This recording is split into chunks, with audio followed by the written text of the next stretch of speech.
Okay. So last lecture आपण life प्रोसेसमधलं respiration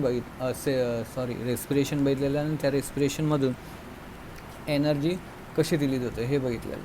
काही लोकांनी डाऊट विचारलेले, खूप छोटे छोटे डाऊट होते, तरी आपण एक डाऊट सेशन घेऊया. तर त्यातल्या त्यात एकाने विचारलं की ट्रिप्सिनचं फंक्शन काय. एक लक्षात घ्या, पुस्तकात दिलं तेवढं कवर करा. ट्रिप्सिनचं फंक्शन आहे डायजेशन ऑफ प्रोटीनला पचवण्याचं काम ट्रिप्सिन करतं. एकाने क्वेश्चन विचारलेलं. दुसरं म्हणजे एकाने विचारलं व्हॉट इज एरोथ्रोसाइट्स. तर एरोथ्रोसाइट्स म्हणजे काय. एरोथ्रोसाइट आणि ल्युकोसाइट्स हे रेड ब्लड सेल्स आणि व्हाईट ब्लड सेल्स ह्यांना दुसरी नाव आहे. एरिथ्रोसाइट्स म्हणजे तुमचे रेड ब्लड सेल्स आणि ल्युकोसाइट्स म्हणजे तुमचे व्हाईट ब्लड सेल्स. ही त्यांना पर्यायी नावं दिलेली. ठीक आहे. नंतर जे मोठे मोठे डाऊट आहेत त्याला आपण एक मोठं डाऊट सेशन देऊया. बरोबर. सो हे काही 2 छोटे डाऊट होते ते विचारलेले. आता आपण बघायचं लाईफ प्रोसेसमध्ये पहिलं विचारलं की रेस्पिरेशन किंवा कार्बोहायड्रेट, प्रोटीन आणि फॅटपासून एनर्जी कशी रिलीज होते. बरोबर. आता आपण बघायचं आहे की बॉडीमध्ये अजून एक लाईफ प्रोसेस होते, ती म्हणजे सेल डिव्हिजन. ठीक आहे. आता सेल डिव्हिजन जी आहे ती 2 प्रकारची असते. सेल डिव्हिजन जी सोमॅटिक सेलमध्ये होते, सेल डिव्हिजन जी जर्मिनियल सेलमध्ये होते. एक लक्षात घ्या, बॉडीमध्ये 2 प्रकारचे सेल असतात. एकाला म्हणतात सोमॅटिक सेल्स, एकाला म्हणतात जर्मिनियल सेल. बॉडीमध्ये असणारे कुठल्याही सेलला जेवढे पण सेल्स आहेत अदर दॅन जे आपले रिप्रोडक्शनला रिस्पॉन्सिबल सेल असतात, उदाहरणार्थ स्पर्म आणि ओवा किंवा त्याला एग म्हणतो. बरोबर. ह्यांना जर्मिनियल सेल म्हणतात. आणि हे 2 सोडून म्हणजे रिप्रोडक्टिव्ह सेल सोडून बॉडीमध्ये जेवढे पण सेल असतात, म्हणजे त्वचेचे, केसाचे, स्किनचे किंवा लंग्सचे, हार्टचे, हे सगळे जे सेल आहेत त्यांना आपण म्हणतो सोमॅटिक सेल. बरोबर. Somatic cell. ठीक आहे. आणि अदर दॅन दिस म्हणजे ज्याला आपण रिप्रोडक्टिव्ह सेल म्हणतो, स्पर्म आणि एग, ह्याला म्हणतात जर्मिनियल सेल. तर सेल डिव्हिजन जे असतं ते 2 प्रकारचं असतं, मायटोसिस आणि मिओसिस. आत्ता सध्या आपण या लेक्चरमध्ये शक्यतो मायटोसिस कवर करूया. ठीक आहे. सो मायटोसिस आणि मिओसिस हे 2 प्रकारचं सेल डिव्हिजन असतं. मायटोसिस म्हणजे जे बॉडीतल्या कुठल्याही सेलमध्ये होतं. आता पहिलं म्हणजे तुम्हाला सेल डिव्हिजन आय होप सगळ्यांना माहिती आहे सेल डिव्हिजन म्हणजे काय असतं. ठीक आहे. सेल डिव्हिजन म्हणजे काय की तुमचे जे सेल असतात जुने ते डिवाईड होतात, तुकडे होतात आणि त्याच्यापासून 2 सेल तयार होतात. ह्याला म्हणतात सेल डिव्हिजन. बरोबर. तर बॉडीमध्ये हे सेल डिव्हिजन 2 प्रकारचं होतं, 2 प्रकारच्या सेलमध्ये होतं. एक तुमचे जर्मिनियल सेल आणि एक म्हणजे सोमॅटिक सेल. सोमॅटिक सेलमध्ये जे सेल डिव्हिजन होतं, सोमॅटिक सेल म्हणजे बॉडीमधले कुठलेही सेल अदर दॅन तुमचे रिप्रोडक्टिव्ह सेल सोडून, ह्याला सोमॅटिक सेल. त्याच्यामध्ये होतं मायटोसिस. काय होतं. मायटोसिस. आणि जे रिप्रोडक्टिव्ह सेल असतात एग आणि स्पर्म, ह्याच्यामध्ये जे सेल डिव्हिजन होतं त्याला असतं ते म्हणजे मिओसिस. बरं. ते काय असतं. मिओसिस. सो आपण सेल डिव्हिजन बघणार आहोत. सेल डिव्हिजन किती प्रकारचं आहे. मायटोसिस आणि मिओसिस 2 प्रकारचं आहे. ठीक आहे. क्वेश्चन विचारला जातो, give the difference between mitosis आणि मिओसिस. मायटोसिस हे कुठं होतं. सोमॅटिक सेल किंवा स्टेम सेल्समध्ये होतं. ठीक आहे. सोमॅटिक सेल म्हणजे बॉडीमधले कुठलेही cell, lungs, heart, brain, skin, हे सोमॅटिक सेल. आणि तुमचे जर्मिनियल सेल म्हणजे कुठले. तुमचे रिप्रोडक्टिव्ह सेल, ज्याला आपण स्पर्म आणि एग म्हणतो. ठीक आहे. सो ह्या 2 प्रकारचं. त्याच्यामध्ये पहिलं जे आहे मायटोसिस ते बघणार आहे. आता सेल डिव्हिजनचं मेन एम काय. सेल डिव्हिजनचं मेन एम आहे की तुमच्या सेलची बॉडीमध्ये जेवढे पण सेल आहे त्याची एक लाईफ असते. एक पर्टिक्युलर लाईफनंतर ते सेल मरतात. मग त्या जागी नवीन सेल आले पाहिजेत. कळतं. नंतर तुमच्या डे टू डे ॲक्टिव्हिटी असतात. बरोबर. त्याच्यामध्ये काही सेल डॅमेज होतात किंवा रिटार्ड होतात. बरोबर. मग ते सेलची भरपाई झाली पाहिजे. बरोबर. मग ती सेलची भरपाई कशी होते. सेल डिव्हिजनने. बरोबर. म्हणजे काय, तुमचे जे बॉडीमधलं जे ज्या जखमा आहेत त्या भरून. आता जखमा होणे म्हणजे काय. समजा तुमची स्किन आहे, स्किनवर एखादी जखम झाली तर म्हणजे काय, तिथले सेल सगळे डॅमेज झाले. मग आता तिथे नवीन सेल आले पाहिजेत. मग ते नवीन सेल येतात कसं. सेल डिव्हिजनने एकापासून 2 असे नवीन सेल तयार होतात आणि असे सेल भरून तिथली जी जखम भरली जाते म्हणजे नवीन सेल तयार होतात. मग असं बॉडीमध्ये भरपूर इंटरनली भरपूर असं रिटार्डेशन होत असतं. असं जेव्हा काही लोक जिम करतात तर त्यांचे ज्या नस असतात जे जिम करून काय होतात, रिटायर्ड होतात, फाटतात, मग ते परत भरण्यासाठी नवीन सेल आले पाहिजेत. ओके. सो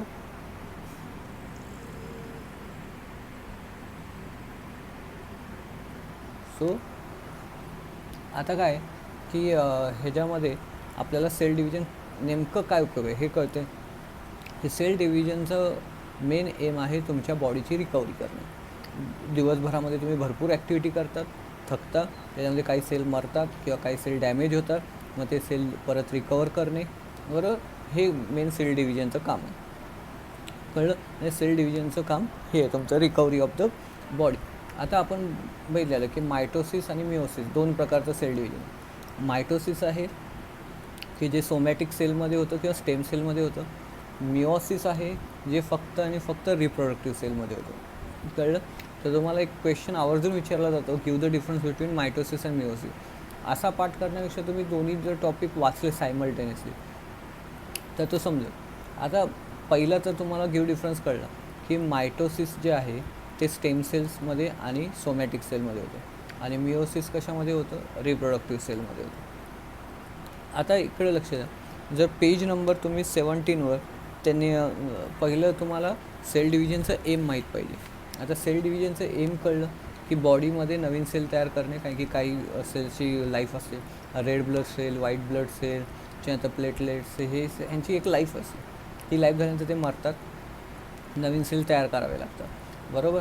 नंतर तुम्हाला माहिती आहे बॉडी रिटायर्ड होत असते, थकत असते, तुटत असते, फाटत असते इंटरनली, मग ती रिकवर करण्याचं काम कोण करतं, सेल डिव्हिजन करतं.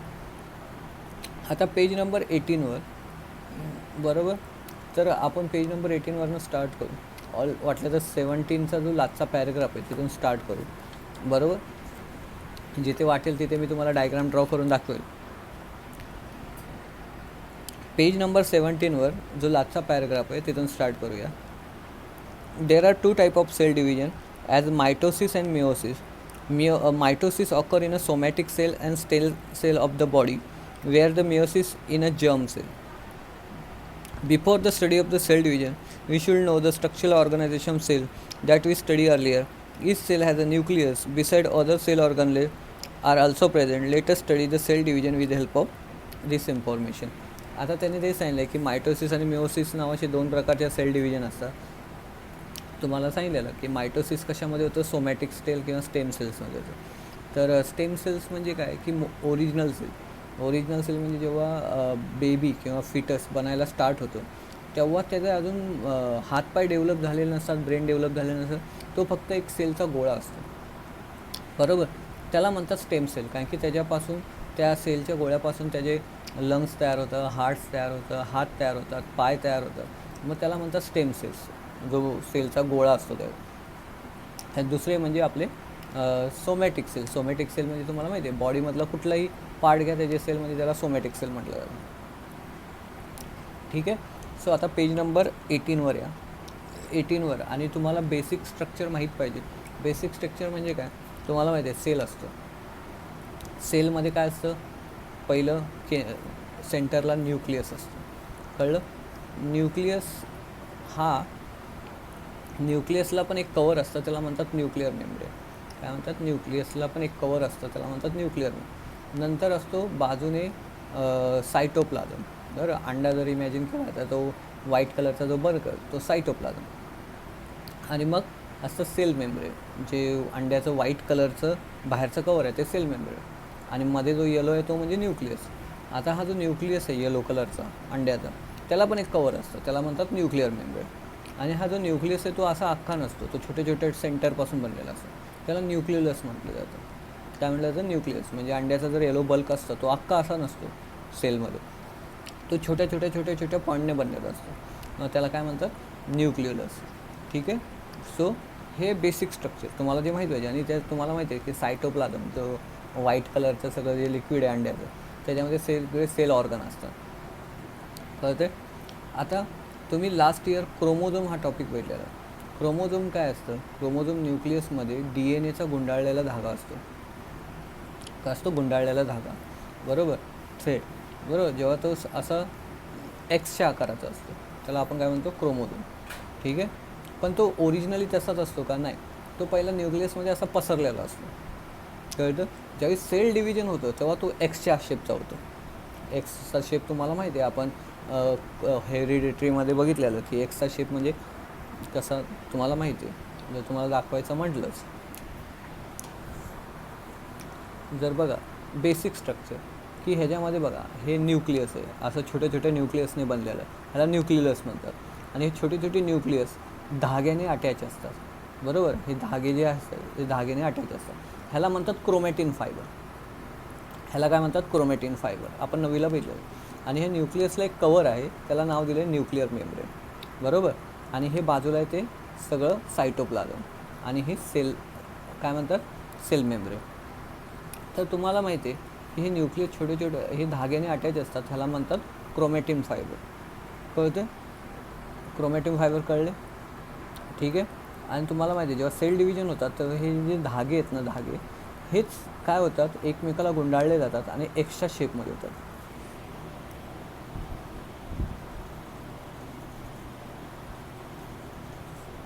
बघा तुम्ही असं आपण 9thला बघितलं होतं की एक्सच्या शेपमध्ये काय असतो? क्रोमोझोम असतो, बरोबर. आपण असं बघितलेलं क्रोमोझोम, ठीक आहे. सो हे तुमचे क्रोमोझोम, हे कळलं. हे मेन बेसिक तुम्हाला माहीत पाहिजे. आता आपण बघूया थेअरी 1 by 1 पॅरेग्राफ मी बघत जातो, एक एक वाचत जातो. तुम्ही बघा, शक्यतो मी सगळे टर्म आणि सगळ्या गोष्टी समजवतो, एक्सप्लेन करतो. त्यात पण डाऊट असेल तर विचारा, ठीक आहे.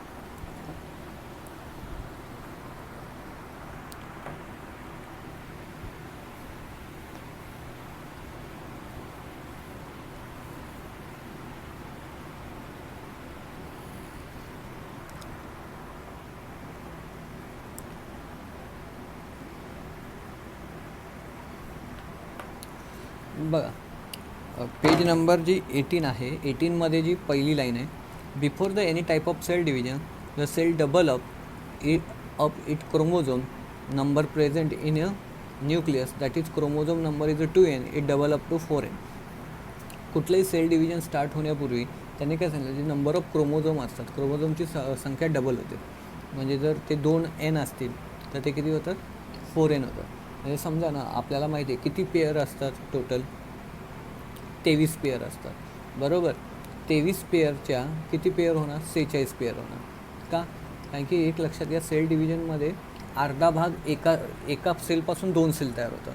म्हणजे इथे 46 झाल्यानंतर 23 इकडं गेले एका सेलमध्ये, 23 इकडं, टोटल संख्या 23 कायम राहिली. कळलं? तुम्हाला माहिती आहे की कुठल्याही सेलमध्ये जे पेअर क्रोमोझोमच्या पेअर असतात ते 23 असतात आणि टोटल नंबर ऑफ किती असतात? 46. मग कुठलंही सेल डिव्हिजन स्टार्ट होण्यावर पेअर ज्या 23 असतात त्या 46 पेअर होणार. कळलं? 46 पेअरमधल्या 23 पेअर एका सेलमध्ये गेल्या, 23 पेअर एका ह्याच्यामध्ये गेले, म्हणजे प्रत्येक सेलमध्ये 23 पेअर बरोबर राहील. सो हे लक्षात ठेवा, कारण की कधी कधी विचारतात. आता a pair of each type of chromosome is present in a 2n condition, where the single chromosome of each type present in a n condition and their structure like one of the shown figure. तर तुम्हाला सांगितलं की pair कसे असतात? 2nच्या ह्याच्यामध्ये असतात. 2n म्हणजे x जो भाग आहे एक्स, बरोबर, त्याच्यातला अर्धा एक्स म्हणजे n आणि दुसरा अर्धा एक्स म्हणजे n. म्हणजे काय? जर पेअरमध्ये घेतला तर n आणि n 2n, जर एक तुकडा घेतला तर n. मग त्यांनी काय सांगितलं आहे की पेअर कशाच्या रूपात असते? 2n, म्हणजे एक्सचा अर्धा भाग n, एक्सचा अर्धा भाग n, n एकमेकाला अटॅच झाले तर 2n. तर त्यांनी सांगितले जर पेअर असेल तर 2n आणि जर सिंगल आपण क्रोमोझोम घेतला तर n या स्वरूपात असतं. आता मायटोसिसविषयी बघायचं.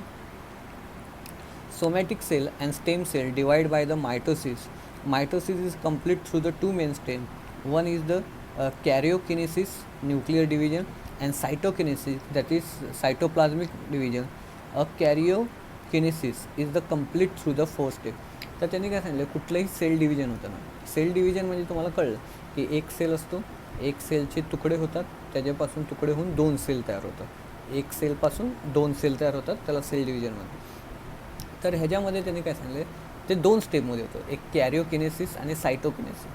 कॅरिओकिनेसिस म्हणजे काय, की पहिला तुमचा कुठलाही सेल घेतला तर आपण बघितलं सेल होता त्यात न्यूक्लियस होता, की पहिला न्यूक्लियस तुटणार, म्हणजे न्यूक्लियसचे 2 तुकडे होणार आणि न्यूक्लियसचे 2 तुकडे झाल्यानंतर मग बाजूचा जो सायटोप्लाझम आहे तो तुटणार. That is known as a cytokinesis. कळतं आहे? म्हणजे पहिला कोण तुटणार, न्यूक्लियस तुटणार, ज्याला आपण नाव काय दिलं कॅरिओकिनेसिस. आणि तो न्यूक्लियस एकदा तुकडे होऊन 2 न्यूक्लियस झाले एका सेलमध्ये की त्याचा बाजूचा सायटोप्लाझम तुटणार, त्याला आपण नाव दिलं सायटोकिनेसिस. बरं, मग आता आपण काय बघणार आहे की न्यूक्लियस कसा तुटतो. मग न्यूक्लियस तुटण्याच्या 4 स्टेप आहेत, बरोबर. त्या 4 स्टेप न्यूक्लियस तुटण्याच्या, दॅट इज युअर कॅरिओकिनेसिस. तर 4 स्टेप बघणार आहे. तर त्या 4 स्टेप कुठल्या, प्रोफेज, मेटाफेज, ॲनाफेज, बरोबर, टेलोफेज. बरोबर, हे 4 स्टेप बघायला. तर त्यामध्ये आपण पहिली बघणार आहे प्रोफेज. बरोबर, आत्तापर्यंत आय होप तुम्ही बरोबर आला असणार की आपण लाईफ प्रोसेस बघतो आहे. लाईफ प्रोसेसमध्ये आपण पहिल्या ह्याच्यात बघितलेलं की रेस्पिरेशनने एनर्जी कशी रिलीज होते. दुसरी लाईफ प्रोसेस बघतो आपण सेल डिव्हिजन. सेल डिव्हिजन 2 प्रकारचं असतं, मायटोसिस आणि मिओसिस. मायटोसिस सोमॅटिक सेलमध्ये होतं, मिओसिस तुमचं जर्म सेलमध्ये होतं, दॅट इज रिप्रोडक्टिव्ह सेलमध्ये होतं. जर आपण जे मायटोसिस आहे जे बॉडीमध्ये कुठेही होतं ते बघतो आहे, तर ते होतं पहिल्या 2 स्टेप, म्हणजे सायटोकिनेसिस आणि किनिओकिनेसिस. तर कॅरिओकिनेसिस म्हणजे काय, की पहिलं न्यूक्लियस तुटणार आणि सायटोकिनेसिस म्हणजे काय, नंतर सायटोप्लाझम तुटणार.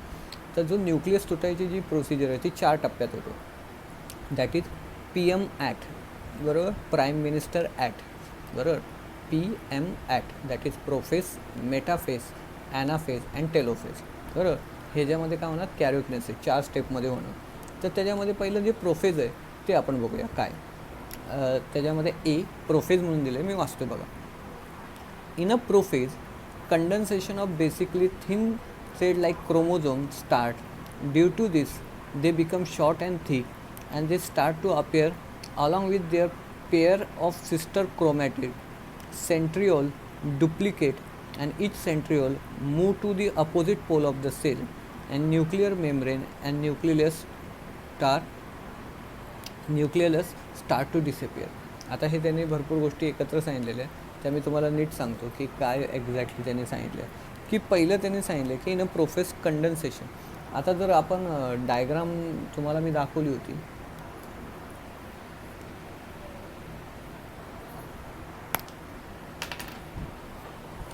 जर तुम्ही इथे बघितलं, समजा हा सेल आहे आणि सेलमध्ये जर मी तुम्हाला न्यूक्लियस मोठा करून दाखवतो,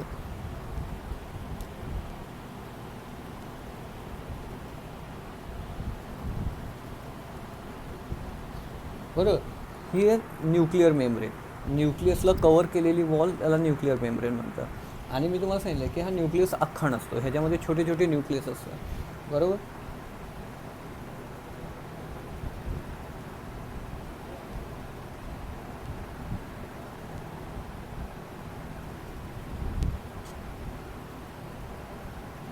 बरोबर, आणि हे छोटे छोटे न्यूक्लियस एकमेकाला ज्या धाग्याने जे अटॅच असतात त्याला आपण नाव काय दिले, क्रोमॅटिन फायबर. आता सेल डिव्हिजन स्टार्ट झाल्यावर हे जे धागे जे असतात एकदम थिन असतात, बारीक असतात, पण जेव्हा सेल डिव्हिजन स्टार्ट होतं तेव्हा हे कंडेन्स होतात. कंडेन्स म्हणजे जाड व्हायला तयार होतं. काय होतात, जाड व्हायला तयार होतं. उदाहरणार्थ तुम्हाला माहिती आहे आता उन्हाळी काममध्ये तुमच्या ज्या तांदळाच्या ज्या काय बनवतात, खारुड्या काहीतरी असतात तांदळाच्या ज्या बनवतात, जर ते बारीक बारीक धागे असतात, पण जसं तुम्ही ते तळायला टाकतात कुरड्या, बरोबर, की ते जाड अशा होतात तळल्यानंतर. मग ते काय असतं, क्रोमॅटिन फायबर पहिले थिन असतात, बरोबर. जसं सेल डिव्हिजन स्टार्ट व्हायला चालू होतं तसं हे जाड होतात. काय होतात, जाड होतात. मग त्याला नाव दिलं ते कंडेन्स होतात. त्या होतात कंडेन्स. आणि मग नंतर ते त्यांचा ओरिजिनल शेप घ्यायला चालू होतं. ओरिजिनल शेप म्हणजे तुम्हाला माहिती आहे की क्रोमोझोमचं ॲक्च्युअल स्ट्रक्चर कसं आहे, असं, बरोबर. जाड होऊन ते त्यांचा एक्सचा जो शेप आहे तो घ्यायला तयार होतो. नंतर त्यांनी काय सांगितले की पुढे बघा, thin chromosome start due to they become short and thick, they start appear with the pair of sister chromatid.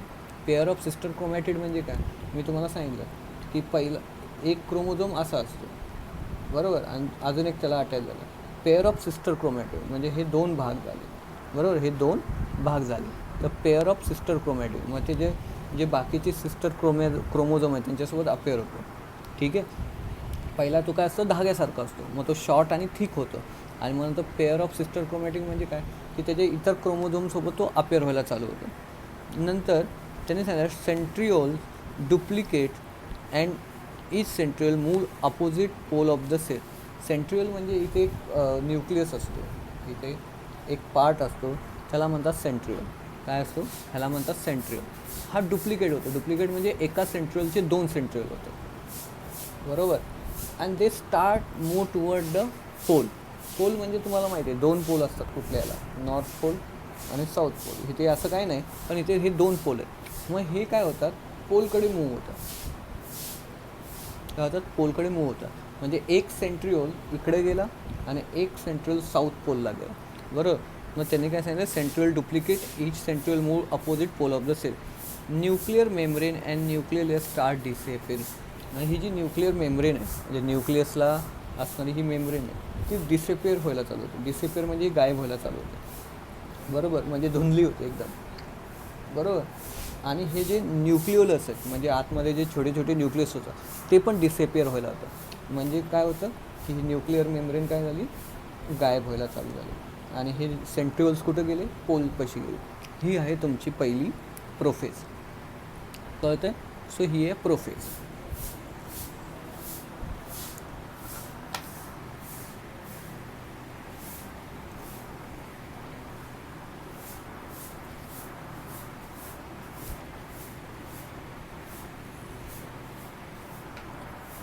So पहिली प्रोफेज कळलं. नंतर आपल्याला बघायचे मेटाफेज. आता त्यांनी काय सांगितलं आहे, की मेटाफेजमध्ये आता आपण पहिल्या स्टेपमध्ये पाहिलं की न्यूक्लिअर मेम्ब्रेन डिसेपिअर व्हायला चालू आहे. मग इथे वाक्य दिलं आहे आणि हे कधी कधी फिलिंग द ब्लँकसाठी विचारतात. Nuclear membrane completely disappear in a metaphase. जी न्यूक्लिअर मेम्ब्रेन, न्यूक्लियसची जी वॉल होती, ती जी हळूहळू गायब होती, ती पूर्णपणे गायब होते. कुठल्या फेजमध्ये, मेटाफेजमध्ये. Chromosome complete their condensation and become clearly visible along with sister chromatid. All the chromosomes arranged in parallel to equatorial plane of the cell. A special type of flexible protein fiber that is are formed between the centromere of each chromosome and the both centrioles. आता ही step बघा. पहिल्या ह्याच्यात कळलं तुम्हाला काय झालं. आता त्यांनी काय सांगितलं, की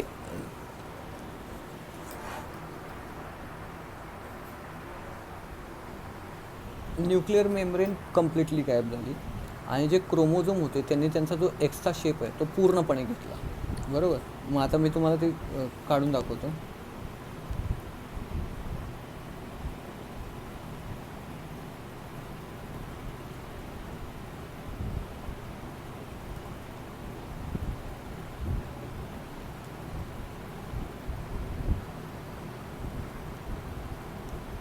बरोबर. आता हे जे एक्स क्रोमोझोम आहे, क्रोमोझोम ह्यांनी त्यांचा पूर्ण शेप घेतला. सिस्टर क्रोमॅटिड, सिस्टर म्हणजे अर्धा क्रोमॅटिन त्याला अटॅच आहे. आता तुम्हाला माहिती आहे की 2 सेंट्रिओल्स होते, एक नॉर्थ पोलला गेलेला आणि एक साऊथ पोलला गेलेला, बरोबर. तर ह्याला म्हणतात इक्वेटोरियल प्लेन. इक्वेटोरियल म्हणजे आपला इक्वेटर, ज्याला विषुववृत्त म्हणतो, बरोबर. ती लाईन जाते पृथ्वीची. इक्वेटर प्लेनला सगळे अरेंज होतात.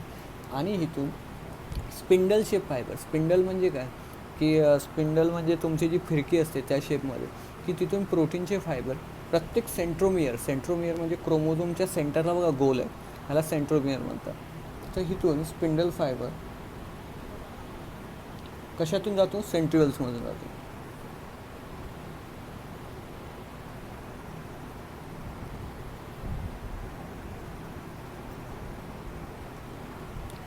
कळलं. म्हणजे काय, ह्या सेंट्रिओल्समधून काही प्रोटीनचे फायबर, बरोबर, जे स्पिंडल शेपमध्ये, स्पिंडल म्हणजे फिरकीच्या आकाराचे, बरोबर, ते प्रत्येक सेंट्रोमियरमधून जातात. मग अशा प्रकारे काय होतं, मग क्रोमोझोम कुठं ॲडजस्ट झाले, इक्वेटोरियल प्लेनला. इक्वेटोरियल प्लेन म्हणजे सेंटरला. नंतर काय झालं, 2 सेंट्रिओल होते, 2 पोलला गेलेले, त्याच्यामधून धागे निघतात, ज्याला आपण प्रोटीन फायबर म्हणतो. ते स्पिंडल शेपमध्ये असतात. ते प्रत्येक क्रोमोझोमचा जो सेंटर आहे, ज्याला आपण सेंट्रोमियर नाव दिलं आहे, बरोबर, हा सेंट्रिओल आणि हा सेंट्रोमियर, बरोबर. हा वर कोण आहे सेंट्रिओल, खाली कोण आहे सेंट्रिओल, आणि ह्याचा जो सेंटर आहे त्याला सेंट्रोमियर नाव दिलं. त्यातून धागा जातो आणि अशा प्रकारे ह्या शेपमध्ये हा सेल तयार होतो. आणि ह्याच्यामध्ये बघितलं न्यूक्लिअर मेम्ब्रेन कम्प्लिटली गायब झालेली आहे. कळलं? म्हणजे जो मेटाफेज आहे हा असा आहे. कळतं? मेटाफेज कळला? मेटाफेजची डायग्राम लक्षात ठेवा, ही अशी आहे. कळलं? पुस्तकातल्या डायग्राम तुम्हाला काही कळणार नाही. ठीक आहे? ही आहे तुमची मेटाफेज.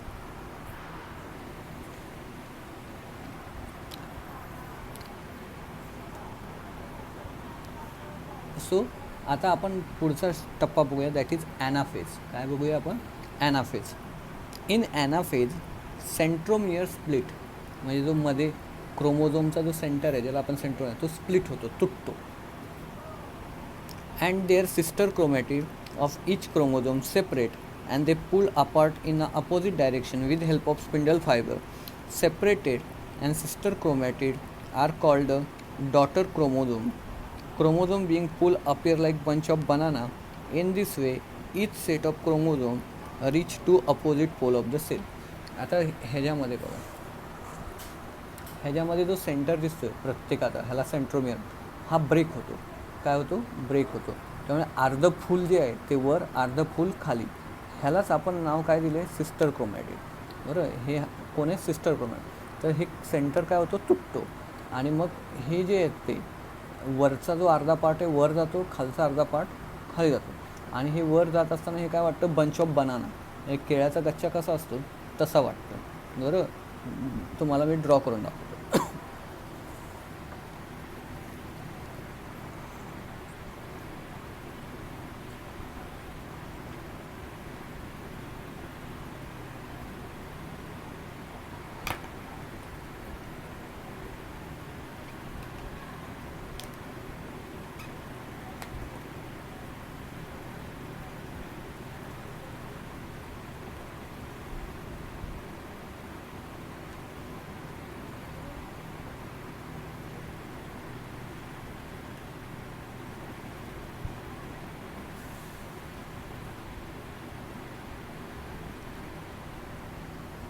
ओके.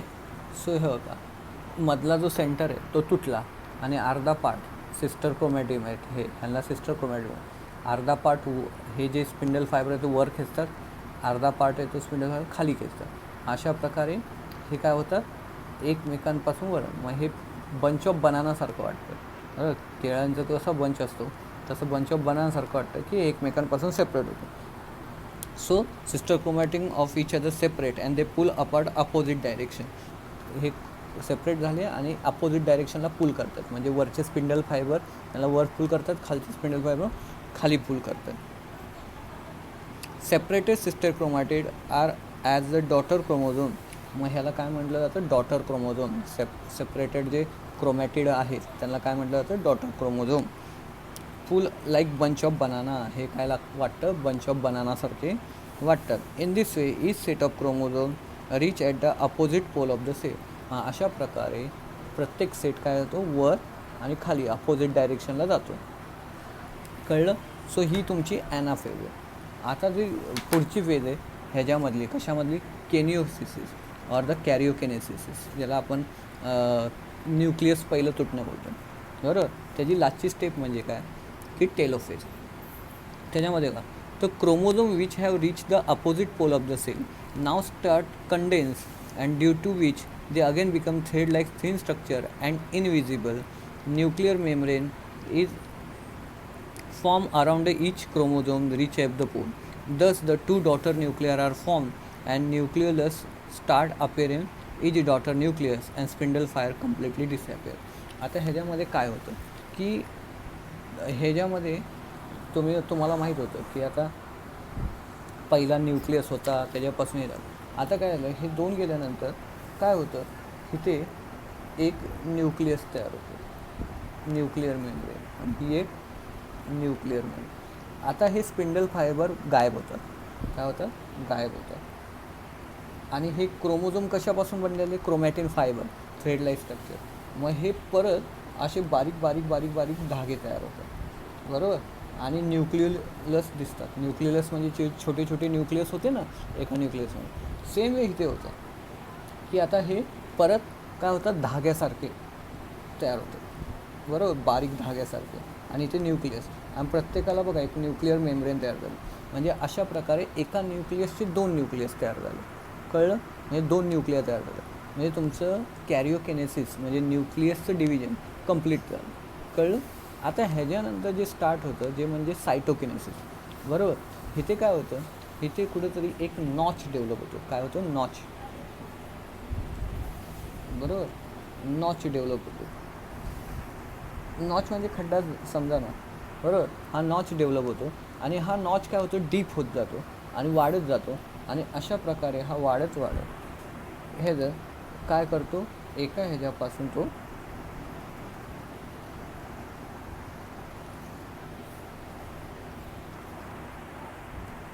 तुमचे दोन सेल तयार होतात. म्हणजे काय की तुमचं जेव्हा सायटोकिनेसिस होतं, नॉच डेव्हलप होतो, तर एका सेलपासून 2 सेल तयार होतात. अशा प्रकारे 2 सेपरेट सेल असे तयार होतात. कळतं? मग हे आहे तुमचं सायटोकिनेसिस. कळलं? म्हणजे टेलोफेज कळलं. लास्टला बघा, the chromosome which have reach the opposite pole of the cell now start decondense due to which they again become thread like structure. मग त्याने काय सांगितलं की अपोजिट पोलला जे क्रोमॅटिन गेलेले ते आता डिकंडेन्स होतात. डिकंडेन्स म्हणजे काय की परत ते बारीक धाग्यांसारखे व्हायला चालू होतं, बरोबर. आणि थ्रेड लाईक झाल्यानंतर ते इनविजिबल म्हणजे ते एवढे बारीक होतात की दिसत नाही. नंतर nuclear membrane is form around each sale. म्हणजे वर गेलेले क्रोमोझोम आहे, खाली गेलेले क्रोमोझोम, त्यांच्या भोवती काय तयार होते, न्यूक्लिअर मेम्ब्रेन तयार होते. म्हणजे काय, 2 न्यूक्लियस आता तयार झाले आणि त्याच्यापासून 2 डॉटर न्यूक्लियर तयार झाल्या. नंतर न्यूक्लियस अल्सो अपेअर इच डॉटर न्यूक्लियर. आणि प्रत्येक 2 न्यूक्लियसमध्ये न्यूक्लियस दिसायला चालू होतं. न्यूक्लियस मी तुम्हाला सांगितलं की कुठलाही न्यूक्लियस असा अख्खा बनलेला नसतो, छोट्या छोट्या न्यूक्लियसपासून बनलेला असतो. मग दोन्ही सेलमध्ये काय न्यूक्लियस दिसायला चालू होतं. मग अशा प्रकारे कॅरिओकिनेसिस कंप्लीट होतं आणि सायटोकिनेसिस बिगिन होतं. तर त्याच्यामध्ये सांगितलं की cytoplasm divide by the cytokinesis and 2 new cell are form which are called a daughter cell. त्यांनी काय सांगितलं, सायटोकिनेसिसमध्ये तुमचा सायटोप्लाझम तुटतो आणि 2 नवीन सेल वेगळे सेपरेट तयार होतात. In this process notch is form equatorial plane of the cell with depend gradually. मग त्यांनी काय सांगितलं की इक्वेटोरियल पार्ट जो इक्वेटरचा जो पार्ट आहे तिथे एक नॉच तयार होतो. आपण बघितलं नॉच, खड्डा तयार होतो आणि तो डिपन होत जातो, तो खोल होत जातो. आणि अशा प्रकारे तो खोल होत होत काय होतं, त्या 2 न्यूक्लियस जे आतमध्ये तयार झाले ते 2 न्यूक्लियस वेगळे होतात, बरोबर. म्हणजे एका सेलपासून हा न्यूक्लियसवाला एक सेल, हा न्यूक्लियसवाला दुसरा सेल, असे किती सेल तयार होतात, 2 सेल तयार होतात. मग अशा प्रकारे सायटोकिनेसिस कंप्लीट होतं. आणि अशा प्रकारे आपण बोलतो की आपलं मायटोसिस नावाचं जे सेल डिव्हिजन जे सोमॅटिक सेलमध्ये होतं, बरोबर, किंवा स्टेम सेलमध्ये होतं, ते कंप्लीट झालं. मग त्याने एक लास्टला लाईन दिली आहे, mitosis essential for the growth of the body. जर आपल्या बॉडीची ग्रोथ व्हायची असेल तर ते आवश्यक आहे. Beside necessary for the restoration of the emaciated body wounded healing formation of blood cell. मग त्यांनी काय सांगितलं की बॉडीची ग्रो व्हायची असेल, मसल्स ग्रो करायचे असतील किंवा सेल ग्रो करायचे तर सेल डिव्हिजन मायटोसिस आवश्यक आहे. नंतर त्यांनी सांगितलं आहे एमॅन्सिपेशन ऑफ द बॉडी. रिस्टोरेशन म्हणजे काय, जी आपली बॉडी थकते, तुटते, डॅमेज होते, त्यासाठी वाउंडेड अँड हिलिंग. तुम्हाला मी सांगितलं की एखादी जखम झाली तर इथले सेल काय झाले, डॅमेज झाले, मग तिथे नवीन सेल आले पाहिजेत. मग सेल डिव्हिजन म्हणून एका सेलपासून 2 सेल डॅमेज सेल काय करतात, ते हील करतात, जी जखम भरतात. Formation of blood cell. Formation of blood cell मी तुम्हाला सांगितलं की बॉडीमध्ये प्रत्येक सेलची एक लाईफ आहे. White blood cell, red blood cell ह्यांची एक लाईफ आहे, बरोबर. मग काय होतं की हे जे सेल 127 दिवसानंतर 120 दिवसानंतर मेल्यानंतर त्याच्यापासून नवीन सेल काय होतात, एका सेलपासून 2 नवीन सेल तयार होतात. अशा प्रकारे मायटोसिस आपली बॉडीची ग्रोथ करण्यासाठी, रिस्टोरेशन करण्यासाठी, हिलिंग करण्यासाठी हे मायटोसिस काय आवश्यक आहे. कळतं? मग आता हे झालं मायटोसिस. आम्ही तुम्हाला धड्याच्या सुरुवातीला सांगितलं की मायटोसिस हा इथपर्यंत जो टॉपिक आहे तो पुस्तकातून करा, बरोबर. मिओसिस हा कोणीही पुस्तकातून करायच्या भानगडीत पडू नका. मिओसिस हा लास्टचा टॉपिक आहे. कोणीही पुस्तकामध्ये वाचायच्या पण भानगडीत पडू नका. खूप कन्फ्यूज होताल, त्यांनी काही दिलेलं आहे, फक्त डायग्राम फक्त बघून घ्या एकदा की पण मला वाटत नाही त्याच्यातून बघायचं. त्यापेक्षा गाईडमध्ये खूप चांगलं एक्सप्लेन केलेलं आहे. मिओसिस हा टॉपिक कोणीही गाईडमधून वाचू नका. ह्याच्यामधून पुस्तकातून वाचू नका, त्याला डायजेस्टमधल्या समरीमधूनच वाचा. ठीक आहे. सो नेक्स्ट लेक्चरमध्ये मिओसिस मी शक्यतो डायजेस्टच्या समरीमधून घेईन, पुस्तकातून घेणार नाही. मी परत सांगतो, कन्फ्यूज होतात, कळणार नाही. मिओसिस एकदम शॉर्टमध्ये एक्सप्लेन दिलं आहे. मी 10-20 वेळा वाचलं असेल पण मला पण काही क्लिक झालं नाही. सो देअरफॉर मिओसिस हा जो टॉपिक आहे तो तुमचं टार्गेट असेल तर टार्गेट, डायजेस्ट असेल तर डायजेस्ट, त्याच्या समरीमधून आपण एक्सप्लेन करूया. मी शक्यतो डायजेस्टच्या समरीमधून एक्सप्लेन करेन मिओसिस. ठीक आहे. जसं मी सांगितलं होतं की डाऊट थोडे तर लास्ट टाईम जे साधे होते मी त्याला ते सुरुवातीलाच क्लिअर केले की एरिथ्रोसाइट म्हणजे रेड ब्लड सेल, लाल रक्तपेशी, आणि ट्रिप्सिनचं काम काय, डायजेशन ऑफ द प्रोटीन. पण शक्यतो पुस्तकात दिले तेवढ्या बाहेर जास्त जाऊ नका. ठीक आहे. नंतर बाकीचे काय, काही जणांना बॅलन्स द इक्वेशन कळलं नाही आहे, जो सर्वात पहिला टॉपिक घेतलेला आहे. त्यानंतर काही 1-2 टॉपिक आहे की ट्रान्स्क्रिप्शन, ट्रान्सलेशन, ट्रान्सलोकेशन कळलं नाही. तर हे मोठे डाऊट आहेत. हा अख्खा पूर्ण टॉपिक आहे, ह्याला मी हळूहळू 1 लेक्चरमध्ये 2 लेक्चरमध्ये कवर करेन शक्यतो. बघूया. मग अशा प्रकारे हा जो सेकंड डेड आहे त्याच्यामधला फक्त एकच टॉपिक राहतो, दॅट इज मिओसिस, जे जर्म सेलमध्ये होतं. कळलं. सो ह्याच्यामध्ये आपण मिओसिस आपण नेक्स्ट लेक्चरमध्ये बघूया आणि कंप्लीट करूया. ठीक आहे. ओके. प्लीज डाऊट असेल तर खाली कमेंटमध्ये सांगा की सर ॲनाफेज टेलोफेजमध्ये काय कळलं नाही किंवा कुठला टर्म कळला नाही, तो आपण मग घेऊया. ठीक आहे. ओके.